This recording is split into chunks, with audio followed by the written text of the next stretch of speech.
Om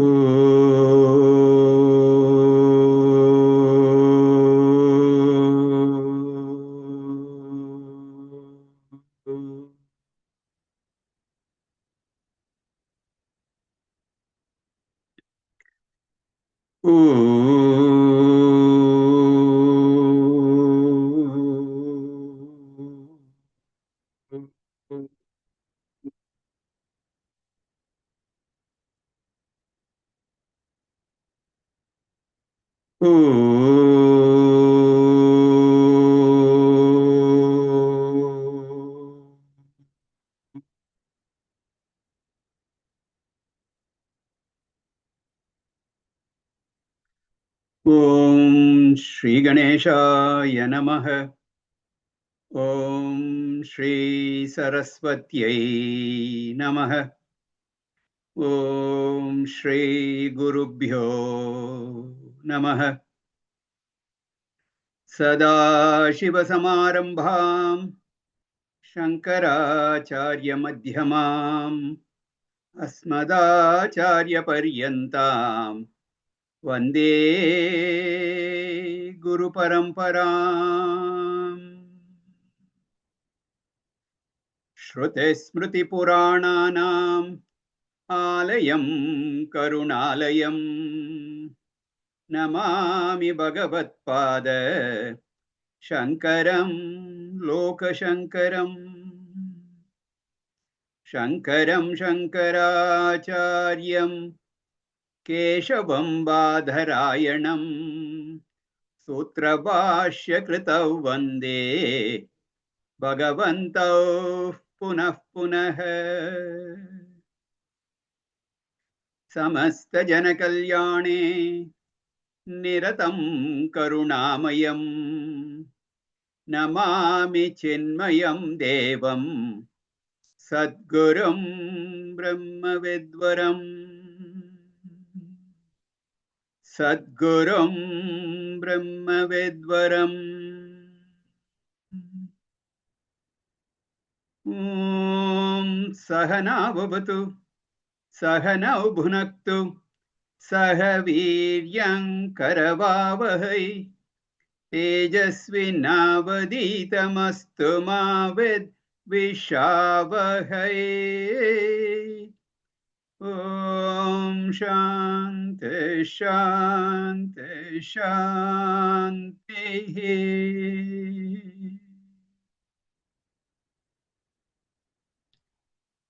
Sarva Vedanta Siddhanta Gocharam Tamagocharam Govindam Paramanandam Sadgurum Pranatosmyaham Sadgurum Pranatosmyaham.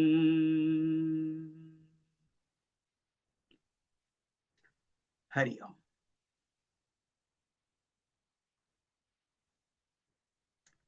Shankaracharya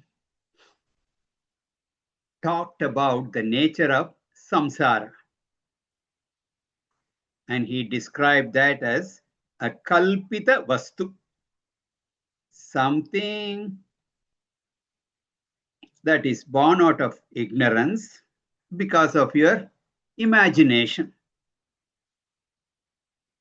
You didn't really know what the truth reality was, and so based on whatever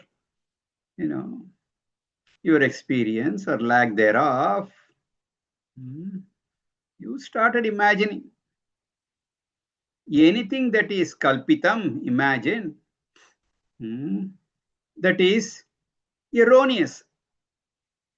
If something is wrong, you have to correct that. You don't know, then you got to know. Only knowledge can remove ignorance. Therefore, he said, Vinivrit bhavetasya samyajnanena nanyata brahmatmaikatva vijnanam samyajnanam srutermatam. Knowledge alone will remove samsara. Nanyata, nothing else. Ignorance cannot be removed by any other means. The identity between the individual self and the total self, that is the samyak jnanam, that is the right knowledge. You need to gain that. And the means of that, means to get that right knowledge, that atma atmanatmano samyag vivekenaiva siddhyati. Tato vivekah kartavyah pradyak atma sadatmano. So the right knowledge, the way to get that is discrimination. Discrimination between Atma, the self, and everything else. Atma and Anatma. The Anatma being your body, mind, intellect, and everything in this world. They're all Anatma. So you have to discriminate between them, consciousness and matter. And this must be, this inquiry, this vichara has to be done with the help of the intellect only. And when that is done, jalam pankavat atyantam pankapaye jalam sputam yata bhati tatatmapi dosha bhave sputat prabha. Just as if there is muddy water, water mixed with a lot of mud, once you remove the mud by some physical separation process, the water will become clear. In the same way, when you remove ignorance,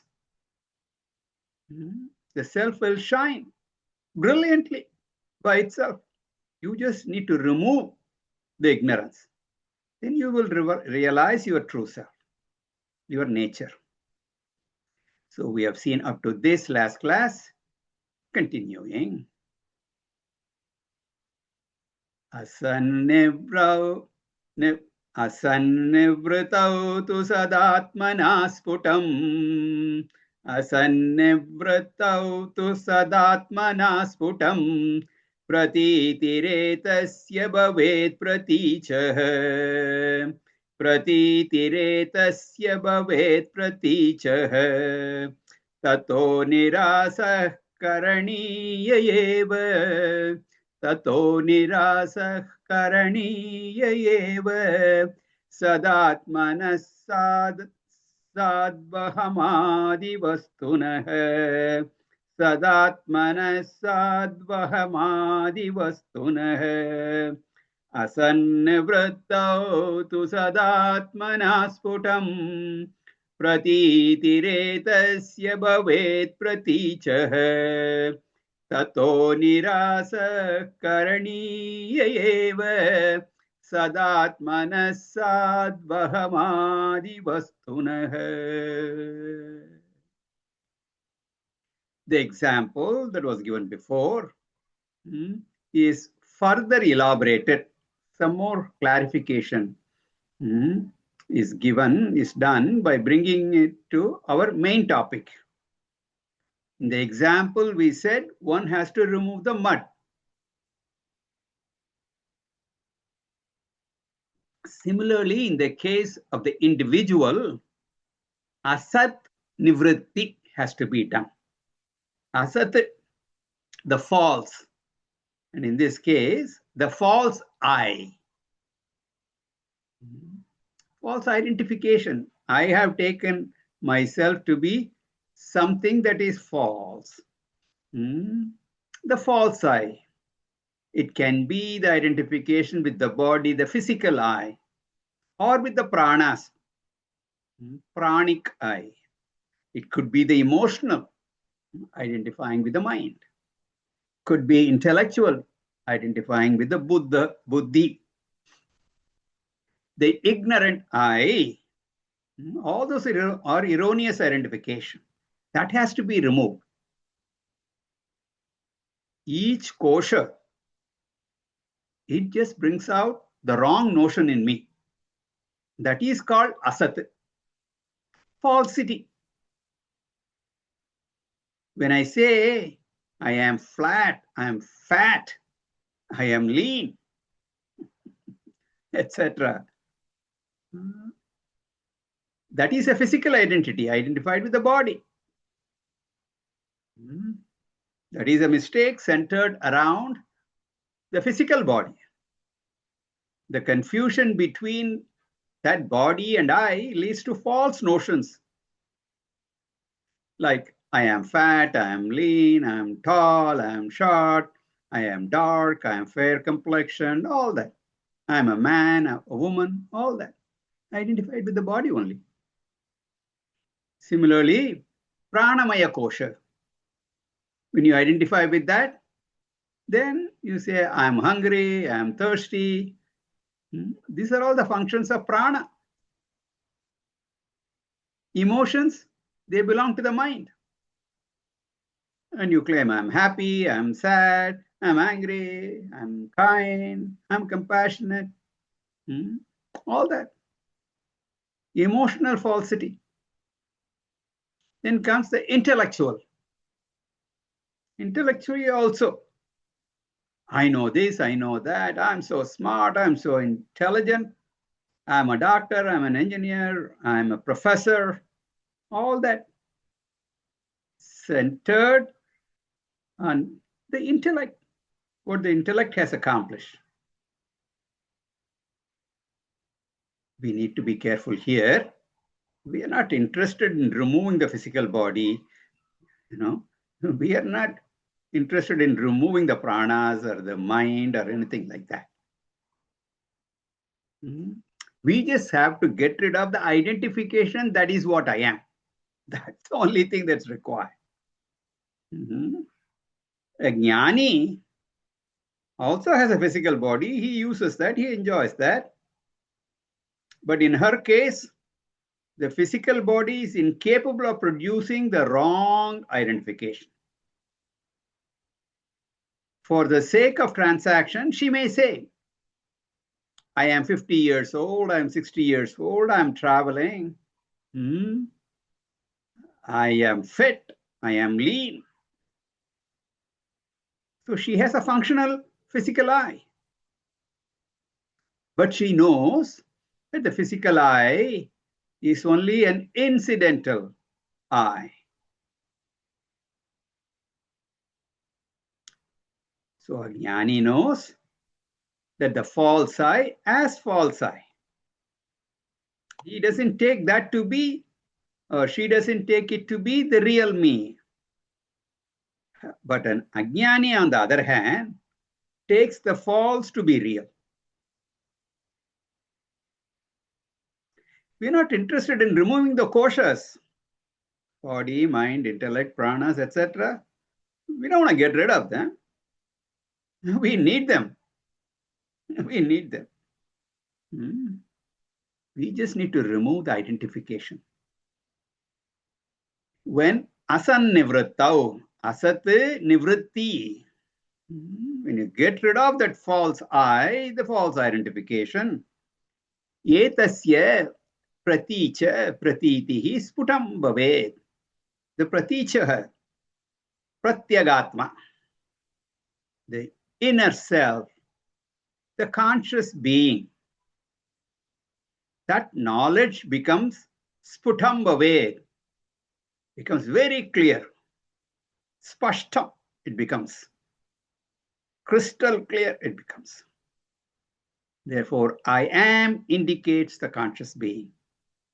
The word I indicates consciousness.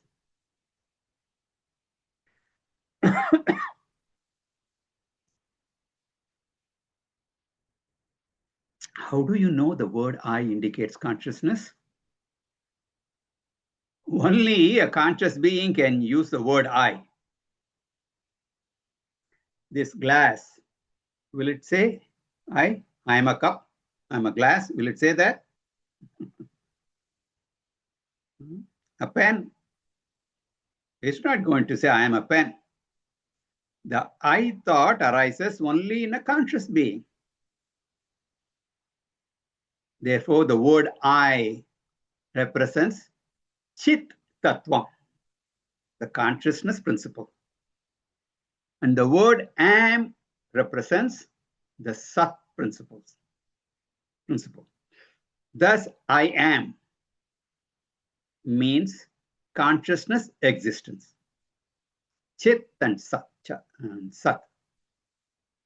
And that is the intrinsic nature of all of us. I've told you many times, if you stop with I am, you have the perfect knowledge. On top of that, in addition to that, so many other things we add. That is when we get into trouble. I am is the intrinsic nature. Whatever we add later is incidental. It is false. It is an erroneous feature. And that is caused by one or more of the Panchakoshas, identifying with one of those 5 sheets. I am a father. Physical I has come.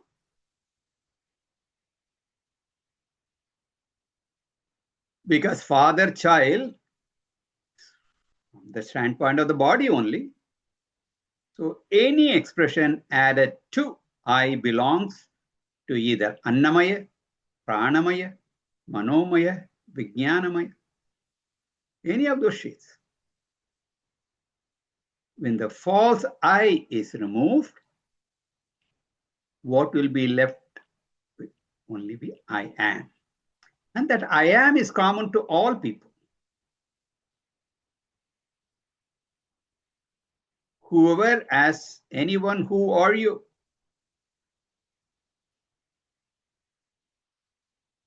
He or she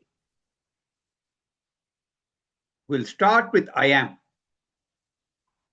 I am is a common factor. And that I am is Satchitatma. Am equals Sat. I equals Chit. There ends the matter. We unnecessarily complicate things by adding to them, to those 2 words. Therefore, Bhashyakara says, Pratichaha pratiti. I as Sat Chit Tattvam becomes very clear. Sadatmana as existence consciousness principle. The existence consciousness principle, I becomes evident. And that removal of false I alone is indicated by the word Brahma. Then all limitations associated with what was added are gone. Limitlessness alone remains.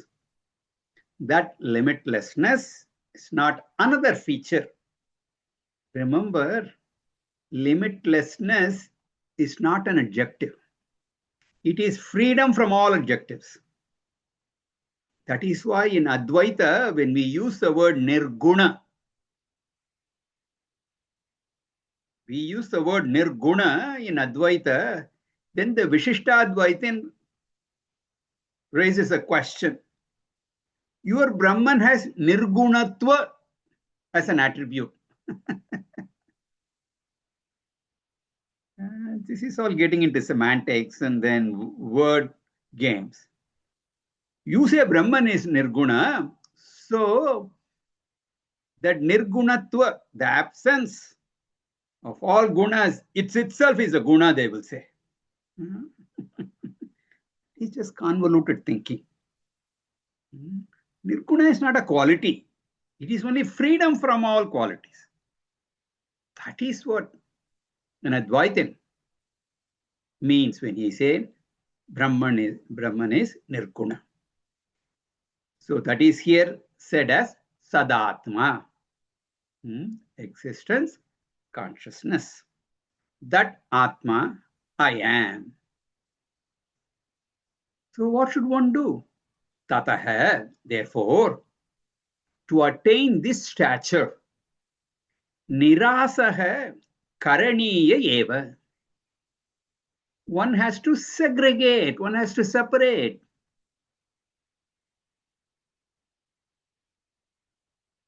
Separate what from what? That's the question. What are the two things that are there that you have to separate? That is said, Ahamadi Vastunaha means Vijnanamaya Adi Koshaha. Aham represents Ahankara or the Vijnanamaya Kosha. The thought I, that Ahankara, comes about in the Vijnanamaya. And Aham Adi, word Adi, so it refers to the other koshas, all the koshas, Annamaya, Pranamaya, Manomaya, and also the Anandamaya, which we will see later. We have so far talked about Annamaya, Pranamaya, Manomaya, and we are discussing Vijnanamaya now. Anandamaya will come later. So all these are false superimposition and Nirasaha Karaniya. Everything has to be negated. They should be separated from Sadatmanaha, from the real I, from the true I, which is pure consciousness and pure existence. So from the real I, which is the pure consciousness and existence, one has to separate all the koshas. And this, of course, is in terms of understanding. There is no physical separation. It's like when we are watching the movie, I separate the characters from the screen and understand. The screen on which the projection is done, the screen is ever free from all the characters and the scenes that are playing on the screen.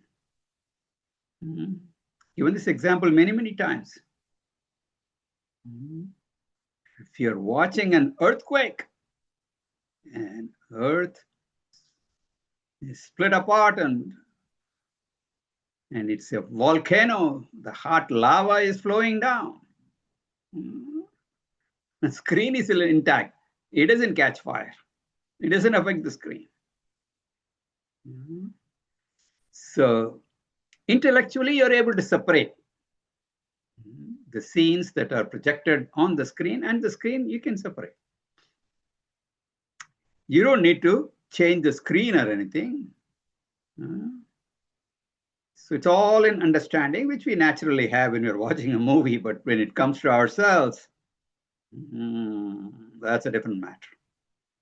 The entire Vedanta is to give us that clarity in our understanding. What we are and what we are not.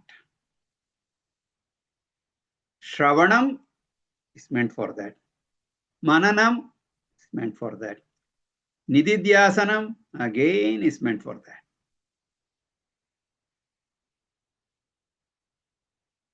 Therefore, Shankaracharya says, and he adds a word, sadhu. Sadhu here means completely, thoroughly, doubtlessly, convincingly. So the word sadhu has many, many meanings, so you need to be careful. So here in this context, sadhu means you should very clearly, absolutely, without any doubt, you need to understand this completely. This separation has to be done. That's the only job that needs to be done. All other things that you do are incidental, like for lighting a lamp. You want to light a lamp, you have so many preparations. Of course, assuming it's an oil lamp, you have to buy oil. Then you need to have the wick. You may need a matchbox or a lighter, whatever. All these are important. All right. But what will remove the darkness?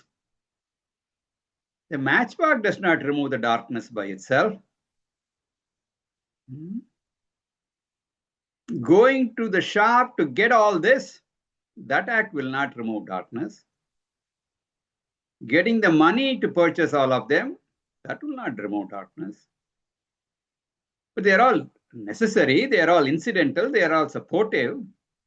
The only thing that will remove the darkness is the light. Once the wick is lit and it's burning, the light will be there. Similarly, understanding alone, that will solve the problem. All others are preparation. Therefore, Shankaracharya emphasizes that nirasaha karaniya eva sadhu. Thoroughly separate the Atma from Anatma, then Atma will shine by itself.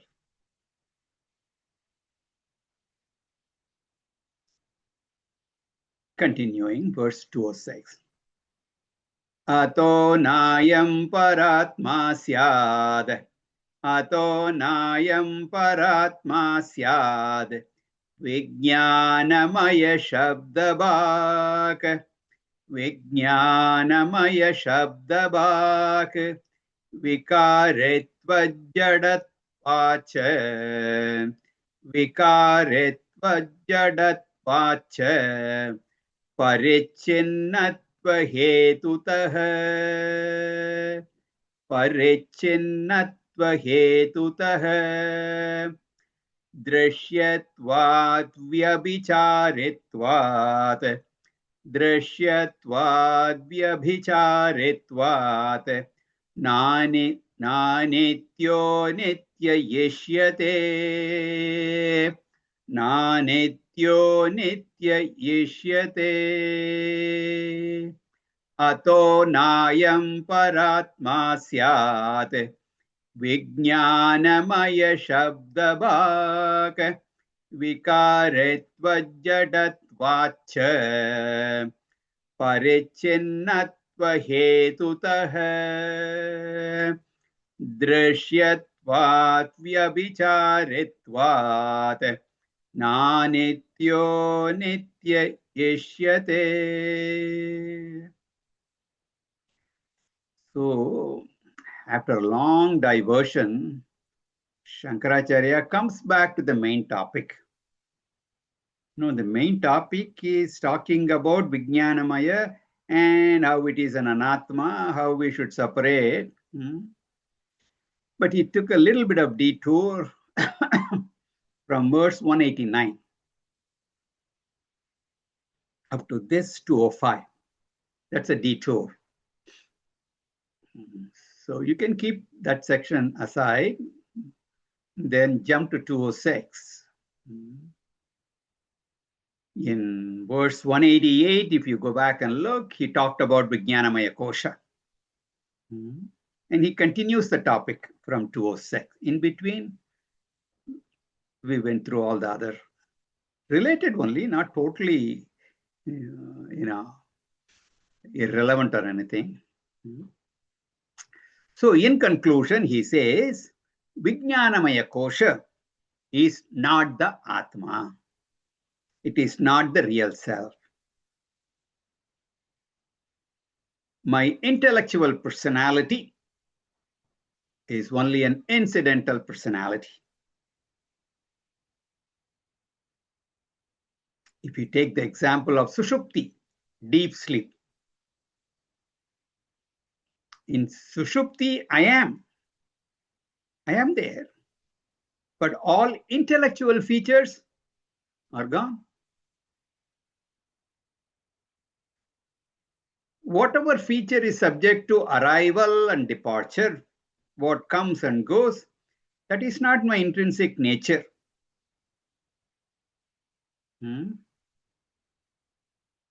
So whether it is the heat in hot water, or my emotional personality, they all come and go. In sleep,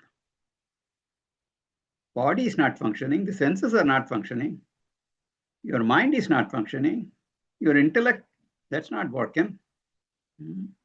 So all of them are subject to coming and going. This logic, this experience of ours, we have used many, many times in waking and swapna, all that are there. But in deep sleep, they are not there. But I, the Atma, the consciousness, continues in all three states of experience. So that is very clear, and Bhashyakara gives more reasons in support of this. He says, Ataha ayam vijnanamaya shabdabhak paratma nasyat. Because of the reasons to be given hereafter, he's going to list a bunch of them. Vijnanamaya kosha is not the real Atma. The word Vijnanamaya kosha becomes relevant, becomes meaningful only for a jnani. Because only jnani knows that I am not Vijnanamaya. He alone is going to look upon Vijnanamaya as a kosha, just like he looks at the body. Only one who knows he is different from the body, and the body is a house, tenement. The consciousness that is residing within the body, that is my true I. A jnani knows that.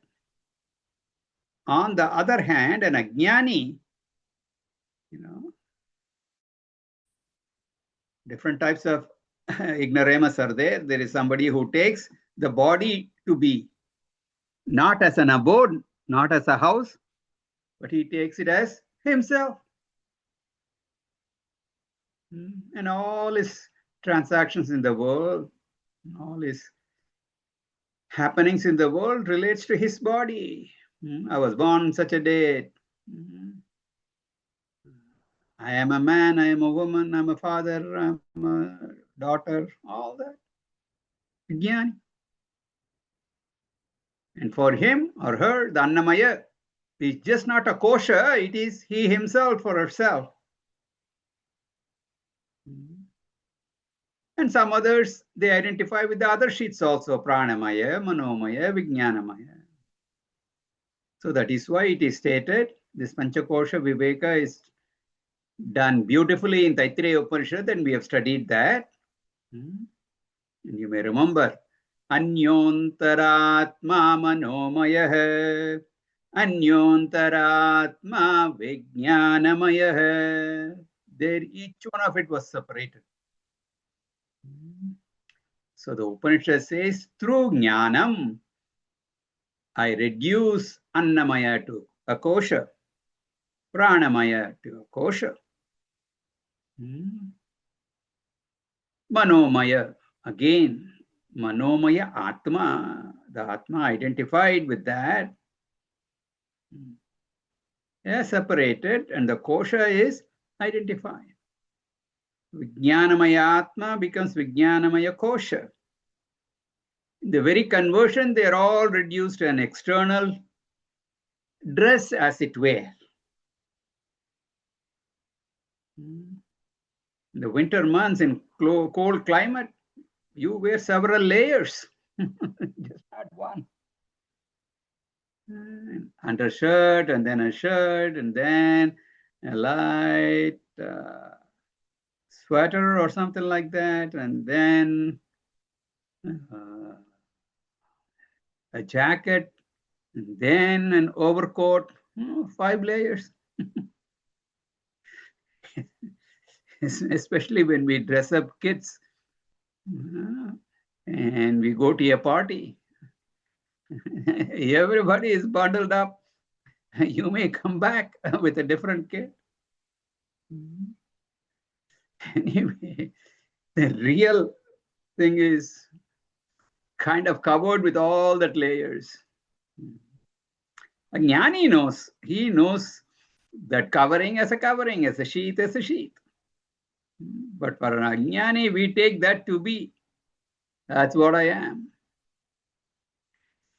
Why Vijnanamaya is not me?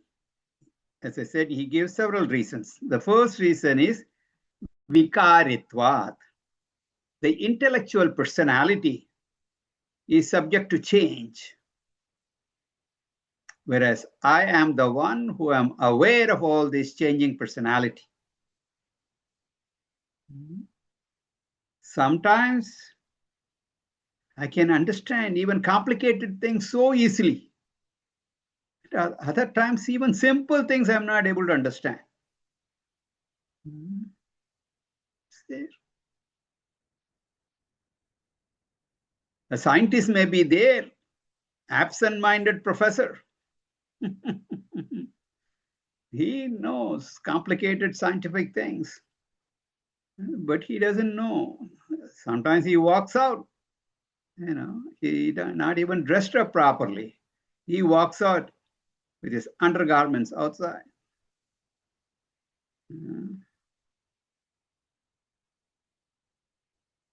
So many changes you can see. Whenever something changes, and that change can be seen only from the standpoint of something that is changeless. When I see a moving train, I say the train is moving because I am not in the train. I'm on the platform looking at the train that is moving. If you're sitting in the train, you cannot see the train moving. So the knower of the changes, the witness of the changes must be without a change. Shruti also says Atma is nirvikaraha, whereas Buddhi, intellect, the Vijnanamaya, is savikaraha. It changes.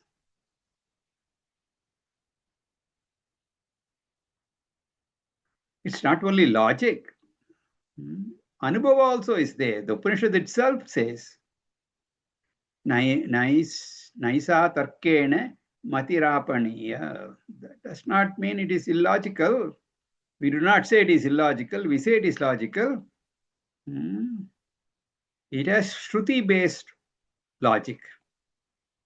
Shruti plus logic, that is the right Vedanta. So also he says that the knower of the changes must be changeless, and Shruti also says Atma nirvikaraha. So very much reinforced. Then Vijnanamaya is Jada. Jadatvacha. It is inert.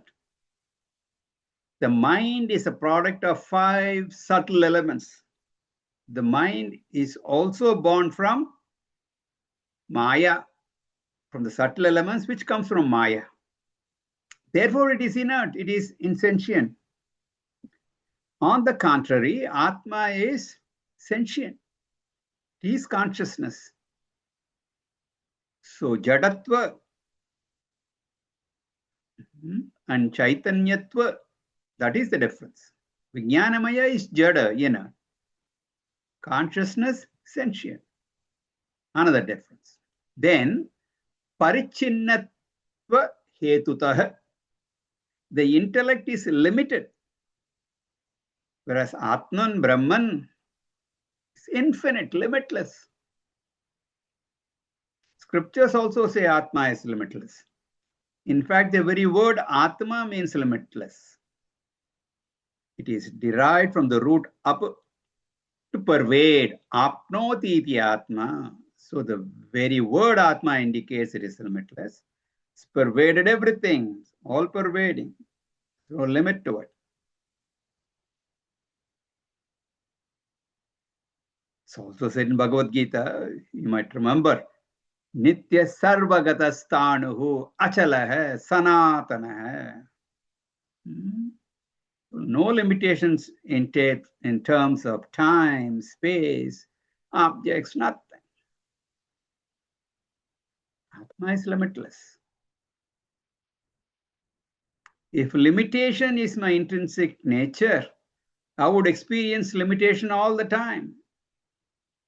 But in Sushupti, in deep sleep, all mental activities are suspended. I do not experience any limitation. That indicates limitlessness is my real nature. Limitation is something superimposed by Vijnanamaya Kosha.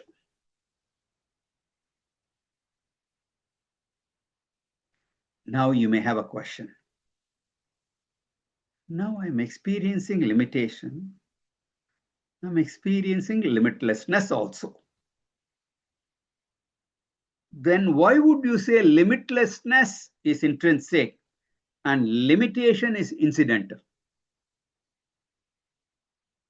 Why not the other way around? Why limitation is not intrinsic and limitlessness is incidental? Why not say limitlessness is intrinsic and limitation is incidental?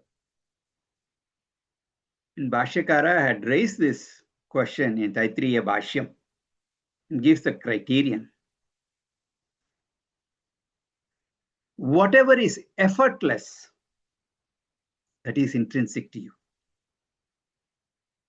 To enjoy a natural state, no effort is required. Whatever comes out of activity or with effort, that is actually incidental. Now, water naturally in a liquid state. You do not have to do anything. On a hot summer day, if you want some ice cold water, or you have, some sore throat or scratchy throat, something, and you want hot water. It soothes you a little bit.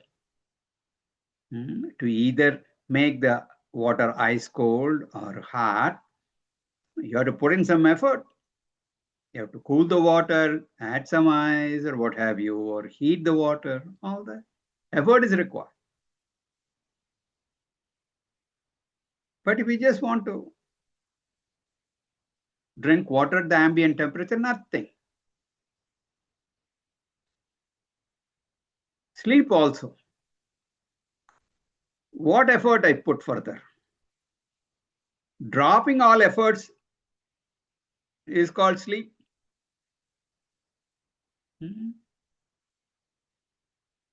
You're tired and you just glide into sleep.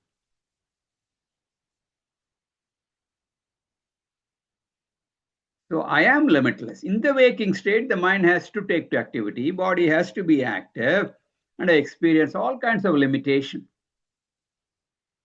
Dream also, the mental impressions are projected and they sustain the dream, and in that you feel all kinds of limitation. Therefore, my intrinsic nature is limitlessness. Thus, Vijnanamaya is parichinna. I am limitless, but not Vijnanamaya. Then the next reason, Drishyatvat.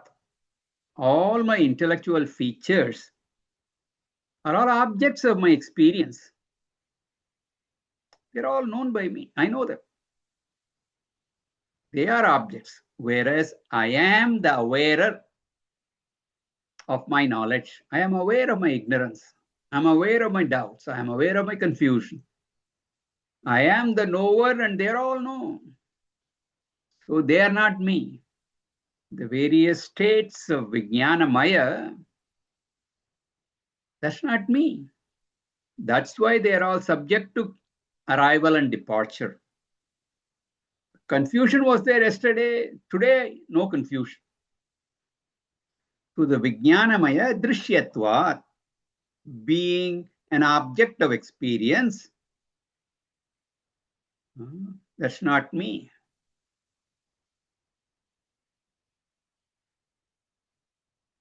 Then Vyabhicharitvat,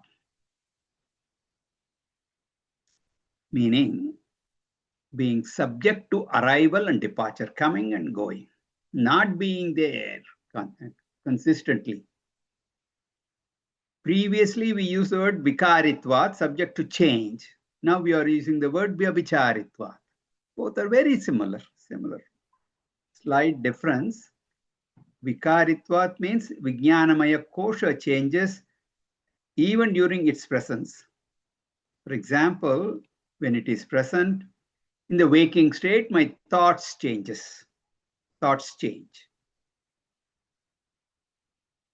Intellect changes. I keep learning new things. And I keep forgetting things.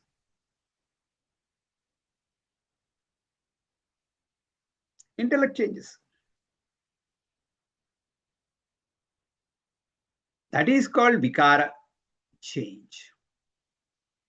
Now, vyabhicharitvam means Vijnanamaya kosha as a whole disappears in Sushupti. The intellectual personality as a whole is absent in Sushupti. And then comes back again, reappears when I wake up. So Vikaritvam denotes a change in one state while being present. Vyabhicharitvam indicates disappearance and reappearance. Subtle difference. Okay. Therefore, because of all these reasons, how many? Number one, vikaritvat, because of changes. Jadatvat, being inert. Parichinnatvat, being limited. Drishyatvat, being an object of experience.